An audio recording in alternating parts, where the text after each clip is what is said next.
Olá, bem-vindos. O meu nome é Pedro Brás. Eu sou a Ângela Rodrigues. Bem-vindos ao podcast O Mapa da Mente. Neste podcast vamos fazer roleplays e discussão de casos clínicos.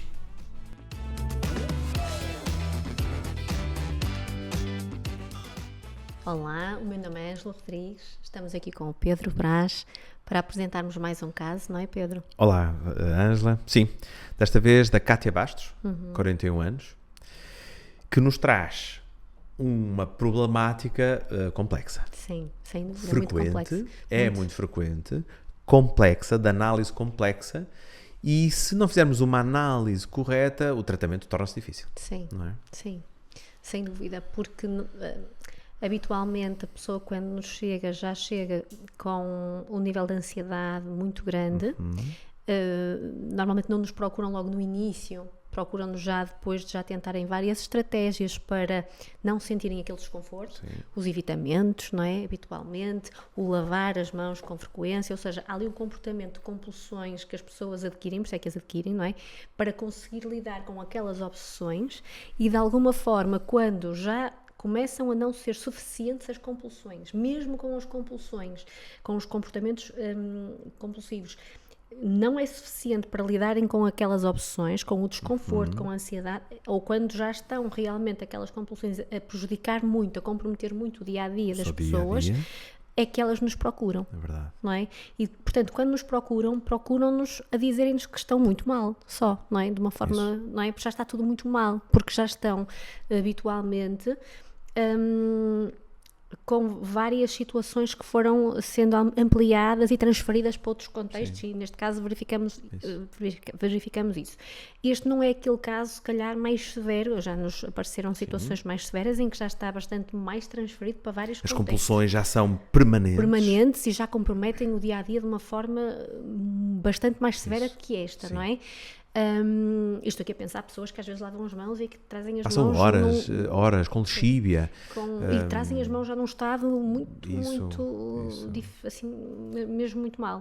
E pessoas que às vezes aí está, tomam banhos de horas e lavam as mãos imenso tempo e que realmente o dia-a-dia delas já está completamente condicionado por estas compulsões, não é? Neste caso não tínhamos esse estado assim tão grave, mas estava no caminho de se ampliar a estes estados mais graves. Sim. Pronto, então de facto temos aqui uma perturbação obsessiva, compulsiva, se bem que as compulsões aqui não eram tão elevadas ainda, mas algumas, né? O lavar a roupa quando chegasse a casa, ou lavar as mãos constantemente caso seja tocada, as duas luvas, enfim, já havia aqui restaurantes, alguns evitamentos. Já havia aqui uma compulsão já limitante, mas temos aqui uma perturbação obsessiva por contaminação. Ou seja, uma perturbação obsessiva, como sabemos, é uma perturbação, ou seja, é algo que nos perturba, e perturba-nos o quê? É o nosso foco excessivo, o nosso pensamento contínuo, focado naquilo que temos medo. Dizemos que temos uma perturbação obsessiva quando estamos sempre a pensar, focados, estamos sempre a pensar, sempre termos pensamentos constantes, repetitivos, e isso acontece porque o medo está sempre presente. Ou seja, o alvo do nosso medo está sempre presente.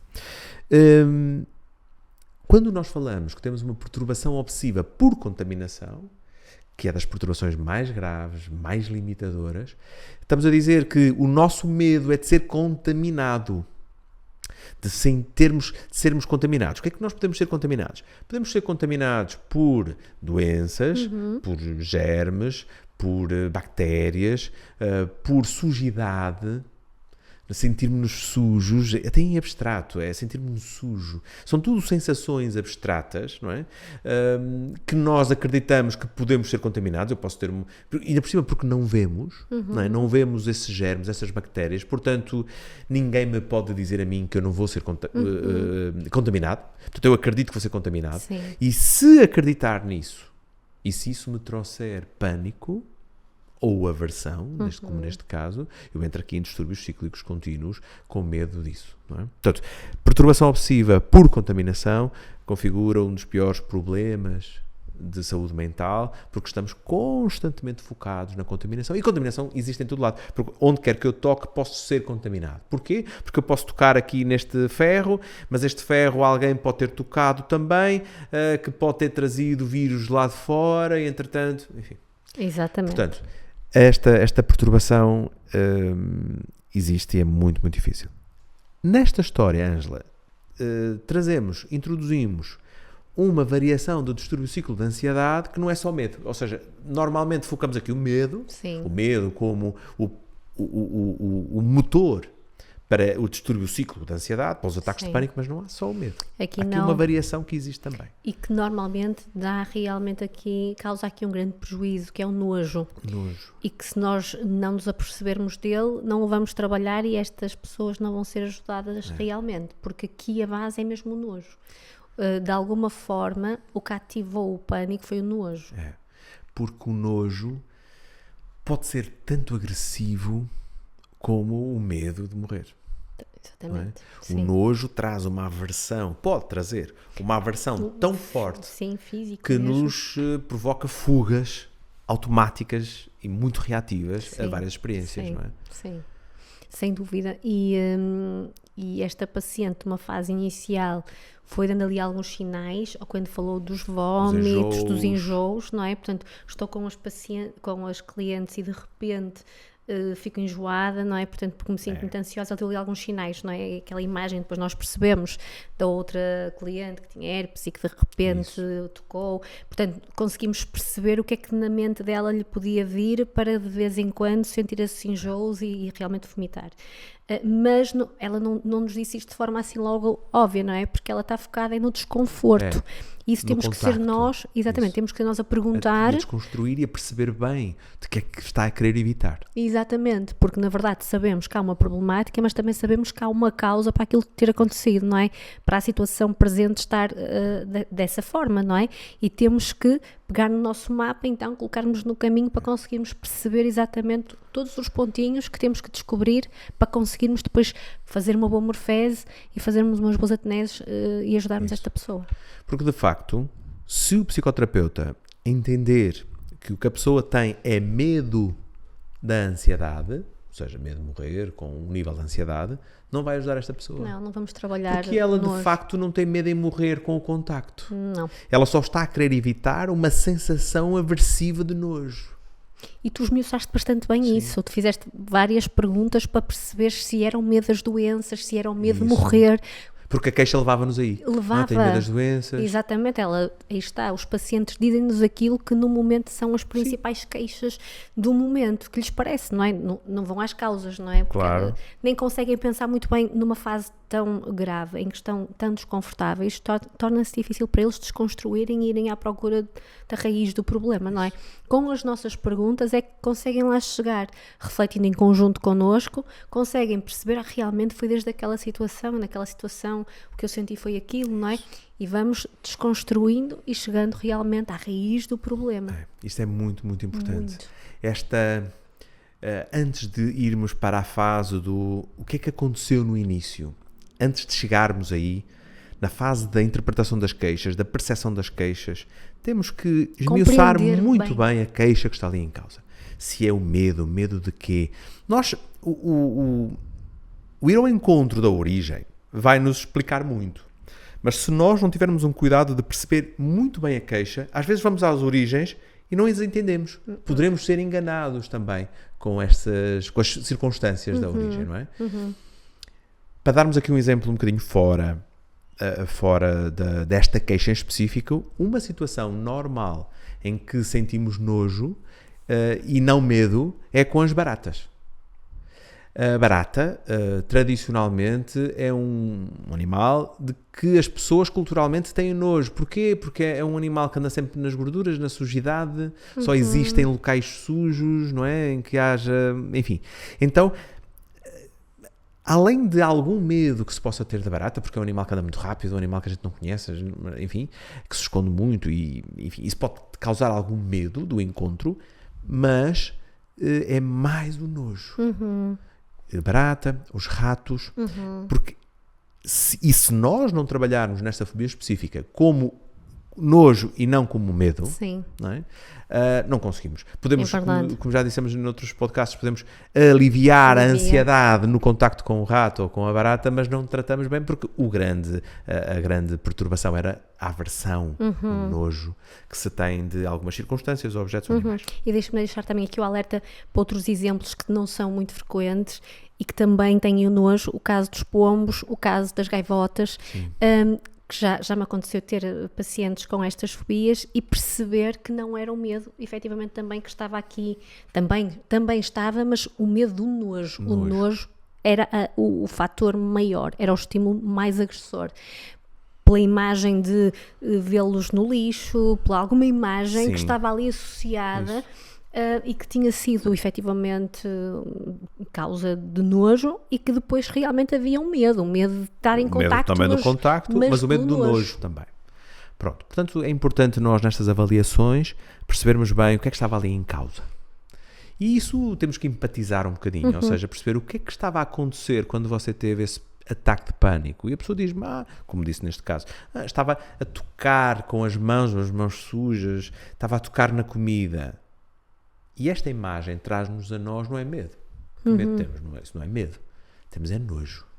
E quando nós não conseguimos gerir este estado de nojo, esta aversão pode ser muito traumática se não conseguimos gerir este trauma inicial, deste contacto, enfim, podemos criar esta memória aversiva que, se não for dissociada, está sempre presente a gatilhar estes medos, não é, do habitualmente nesses momentos o que é que eu penso? E se eu comi aquilo, não é, ou nos pomos, e se ele me vem a tocar agora, e a própria depois imagem de mexer, aversiva, não é? Temos sempre aquela imagem. Há um ataque de pânico, ali um pânico com essa imagem aversiva e com a possibilidade daquilo acontecer, por isso é que aquilo fica tão agarrado, porque há aquela imagem que causa o pânico, ou o pânico fica associado àquela imagem. No tratamento deste caso, temos que trabalhar muitas ateneses na distorção desta imagem. Não só da experiência em si, mas da imagem. Temos que fazer, se calhar, o ridículo para trabalhar aquela imagem, para desfazer aquela imagem. Porque estas pessoas que têm estes traumas não é, e este comportamento aversivo, a imagem da experiência aversiva é constante. Sem dúvida. Então temos que trabalhar a imagem para que a pessoa não tenha essa imagem quando estimulada com circunstâncias. Sim. Não é? E deixa-me te dizer que, por exemplo, nas ateneses fica bastante flagrante que é o nojo, porque a forma como as pessoas descrevem o que sentem é nojo, não é? Portanto, da forma como expressam facialmente, fisicamente, como descrevem o desconforto, sem dúvida que nós percebemos que a pessoa tem nojo. Claro que às vezes já está em níveis de pânico elevadíssimos, e também os tem, mas o que é o principal é mesmo o nojo. Isso. Portanto, é bastante flagrante isso. Pronto, e nesta avaliação, esta avaliação foi complexa porque a queixa principal é medo de ter doenças. Eu tenho medo de ter doenças. Ora, medo de ter doenças é um padrão de hipocondria, não é? Qual é o padrão normal? Bom, tive um ataque de pânico, senti o meu coração a bater muito, medo de ter um infarto, medo de ter um AVC, ou estava a pensar no cancro de alguém que estava a dizer que tinha cancro e eu entrei em pânico a pensar que poderia também ter cancro. Bom, este é o padrão normal desta hipocondria, das pessoas que têm a queixa principal de medo das doenças. Foste despistando sempre e foste percebendo que não era esse o caminho, mas não era bem por ali, porque a pessoa não tinha medo de morrer em doenças. Eu dizia, é sempre importante perceber que esta hipocondria do medo das doenças, quando é mesmo de facto, não estamos a falar de gripes. Estamos a falar de doenças que possam levar à morte. Não é? Doenças graves. Mas nós, para percebermos isso, temos que perguntar, olha, mas o medo que tem das doenças é doenças tipo cancro, sida, hepatites, coisas graves? E a pessoa, se não é taxativa nisso, nós temos que perguntar, mas quê? Tem medo de gripes? Sim, tudo. Enfim, então não é. O medo da gripe, de ter uma gripe, não o Covid, mas enfim, medo de uma gripe normal, de uma constipação, não é hipocondria. Não, hipocondria é um medo de estar doente e com isso poder morrer, porque o distúrbio ciclo de angústia só acontece quando eu tenho medo da morte. Ou da ansiedade, distúrbio ciclo de ansiedade. Da ansiedade é quando tenho medo de morrer, ou, neste caso, no nojo aversivo. Sim. Não é? Portanto, é de facto muito importante fazermos esta análise muito esmiuçada, detalhada. Fazer as perguntas todas como te fizeste, isso. De forma a conseguires despistar realmente que não é? Porque vamos percebendo isto. Primeiro o problema eram as pessoas, depois eram as pessoas porque podia ficar doente, mas depois, afinal... O toque das pessoas. Sim, e foste sempre esmiuçando até que percebeste que afinal o problema eram mais as mãos das pessoas, não é? E que o problema eram a ideia de poder ser contaminada, porque não é? Nem era nada concreto que se visse. E depois a história inicial comprovou que de Tudo. facto era isso. Era isso, exatamente. Podíamos dizer assim, mas se o terapeuta logo na segunda pergunta perguntasse, então desde quando é que tem este nojo? A pessoa não me responderia, foi quando estava no restaurante? Provavelmente sim, e esta CAD teria sido muito mais rápida. O problema é que poderíamos, se não tivéssemos feito esta análise mais detalhada, podíamos ter sido enganados, podíamos ter percepções erradas sobre o que aconteceu. Sim, e perdias aqui alguns estímulos que foste Perdia percebendo. muitos estímulos e podia perder, de facto, o problema em si. Porque a pessoa, se eu dizia assim, então, mas desde quando é que tem este medo em tocar em pessoas ou de sentir doenças? E a pessoa dizia-me só isto. Eu estava num restaurante uma vez e fiquei muito mal com medo de ter doenças.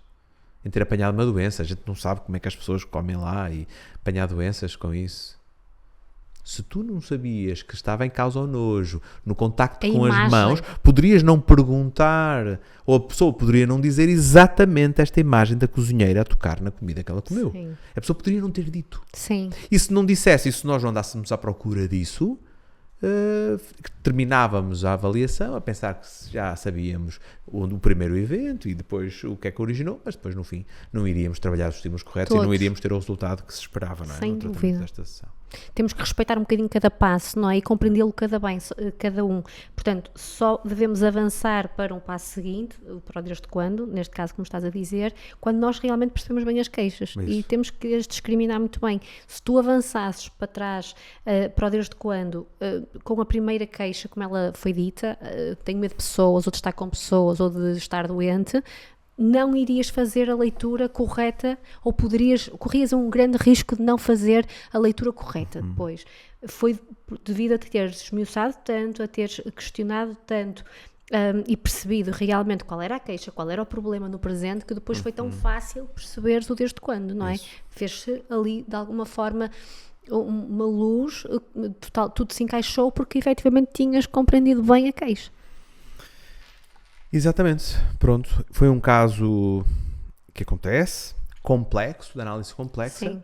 Que é importante termos estes focos em tudo isto, nesta análise detalhada, para fazermos aqui um tratamento muito eficaz, percebendo os estímulos todos e percebendo tudo, não é? Exatamente. Ângela, muito obrigado então por esta discussão clínica e vemo-nos na próxima discussão, no próximo roleplay. Obrigada. Tá? Obrigado a todos por estarem-nos a assistir.